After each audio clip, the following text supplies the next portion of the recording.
ಆಸ್ತಿ ವಿವಾದದ ಹಿನ್ನೆಲೆ ಸಮಾಜವಾದಿ ಪಕ್ಷದ ನಾಯಕಿಯ ಮೇಲೆ ಮನೆಯಲ್ಲೇ ಮಾರಣಾಂತಿಕ ಹಲ್ಲೆ. ಸಿಸಿಟಿವಿ ದೃಶ್ಯ ವೈರಲ್. ಉತ್ತರ ಪ್ರದೇಶದ ಚಂದೌಲಿ ಜಿಲ್ಲೆಯಲ್ಲಿ ಸಮಾಜವಾದಿ ಪಕ್ಷದ ಮಹಿಳಾ ವಿಭಾಗದ ಜಿಲ್ಲಾಧ್ಯಕ್ಷೆ ಗಾರ್ಗಿ ಪಟೇಲ್ ಅವರ ಮೇಲೆ ಅವರ ಮನೆಯಲ್ಲೇ ಭೀಕರ ಹಲ್ಲೆ ನಡೆದಿದೆ.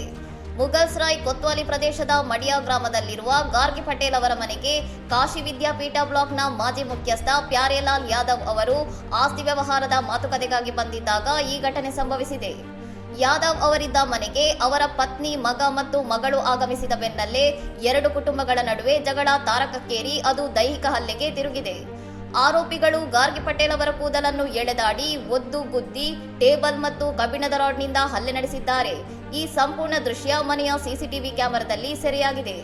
ಹಲ್ಲೆಯ ಸಮಯದಲ್ಲಿ ಮಧ್ಯಪ್ರವೇಶಿಸಲು ಪ್ರಯತ್ನಿಸಿದ ಕುಟುಂಬದ ಹಿರಿಯ ಸದಸ್ಯರಿಗೂ ಆರೋಪಿಗಳು ಬೆದರಿಕೆ ಹಾಕಿದ್ದಾರೆ ಮತ್ತು ಗಾರ್ಗಿ ಪಟೇಲ್ ಅವರ ಮಗಳ ಮೇಲೂ ಹಲ್ಲೆಗೆ ಯತ್ನಿಸಿದ್ದಾರೆ.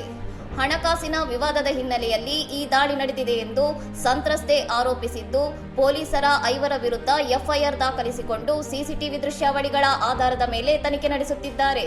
ಇನ್ನಷ್ಟು ಸುದ್ದಿಗಳಿಗಾಗಿ ನೋಡ್ತಾ ಇರಿ ಸೌರಂ ಟಿವಿ.